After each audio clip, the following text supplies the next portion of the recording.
I'm making this video about something that isn't really spoken about much in Vedic astrology. It's definitely spoken about in Western astrology, and it's a very sound principle. It's called the station, when a planet stations, when it stops in the sky. And planets station when they're about to change direction, of course, based on our proximity here on Earth. So what I mean to say is that before a planet goes retrograde, it goes stationary. It's called stationary retrograde, which means it was moving forward and then it's stopped, stationed, and then went retrograde. And then before it goes direct again, it goes stationary direct, which is it goes and it stops, stationary direct, and then direct again. So when planets become stationary, whether it's stationary retrograde or stationary direct, they become very concentrated, and particularly outer planets. Like, you know, the station of Saturn and Jupiter, for instance, are, you know, several weeks. Saturn appears to stop in the sky and hovers around a couple degrees, 1 or 2 degrees, for about a month and a half. And when Saturn stations on one of your planets, like right before it goes retrograde, it can station around one of your planets for 3 or 4 months. Like, let's say you have a planet at, you know, 12 degrees of Scorpio. Like, if Saturn is going to go retrograde at 13 degrees Scorpio, he can go up and start to slow down around 12 degrees, and then start to slow down, and then appear to be stopped in the sky for several weeks. Then he starts to move forward, then he starts to move backwards really slow again.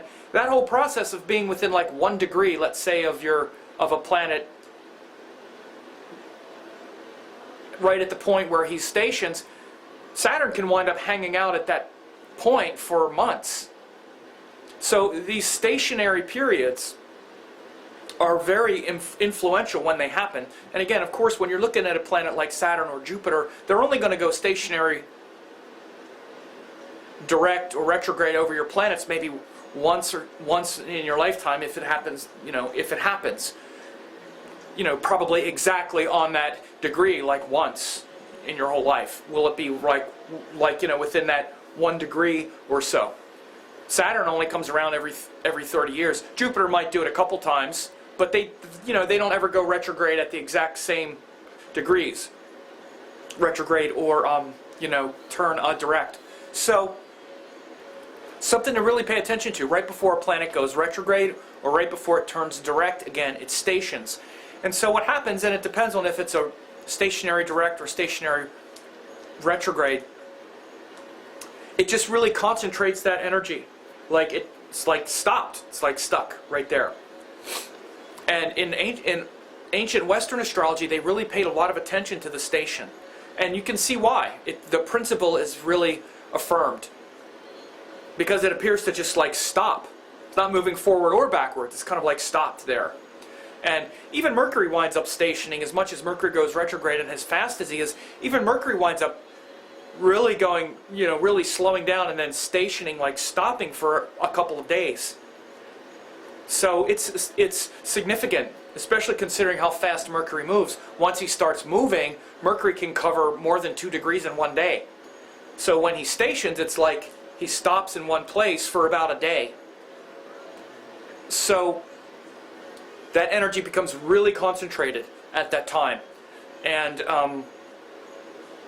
it's like hard to know whether to move forward or back. So if he's going stationary retrograde, if the planet is stationary retrograde, you're kind of waiting. It's like when this happens, we can sense that something is about to shift. Something is about to reverse. And we're kind of hesitant to do something, to move forward with something, because we can just sense that, like, let's say it's Saturn is like slowing down. It's like getting ready to go retrograde. And Saturn is retrograde for 5 months. So that stationary period is about a month and a half of it where he's hardly moving at all, like maybe 1 degree, the aggregate. I'm sorry I haven't researched it as much. The exact amount, maybe some of my Western astrology friends can put the exact stationary periods there. And so if he's about to go retrograde, we're we realize that it's coming, we sense that, well, Saturn's about to go retrograde, so it's not a good time to, plan to do something or launch something or go somewhere with something because he's about to turn retrograde. Once he turns retrograde, again, Saturn's retrograde almost half the time, so it's not like it's that unusual. It's a time when we're reflecting on our long-term commitments and things like that, but that's part of the Saturn legacy. That's part of what we do with Saturn anyway, is, rethink where we're going. And then after he's been retrograde and he's stationary direct, when he's about to turn forward again, when he's about to go direct, again, we sense we're kind of integrating some change that we've gone through since he's been going retrograde. Because when he goes retrograde, we have to reflect on some things that are changing, some commitments that are different than they were before. And so when he's stationary direct, we're still kind of sitting with that, and we're not really certain how to move forward with it yet. Then Saturn starts moving forward, and that thing starts to go. So that station is quite important. With Jupiter, it's the same thing. Instead of feeling kind of stuck on our commitments, we're kind of stuck on our principles. Like, we sense that we want them to change, but when he's stationary retrograde, we're like, I feel like something's going to change with my teachings and what inspires me, but I'm not really sure what it is. We just kind of wait, and then he moves backwards and something starts to change. Then we go through this kind of change process, and then he's stationary direct, and we're not really sure how to move forward with the new things that we've been reflecting on, the new inspirations that we've been reflecting on, which is Jupiter's retrograde. So it's a big thing. Several weeks to a month, month and a half of energy feeling like it's stuck at times. So when we have a bunch of planets about to go retrograde, sometimes planets turn retrograde around the same time, all of those planets stationing feels like energy gets really built up.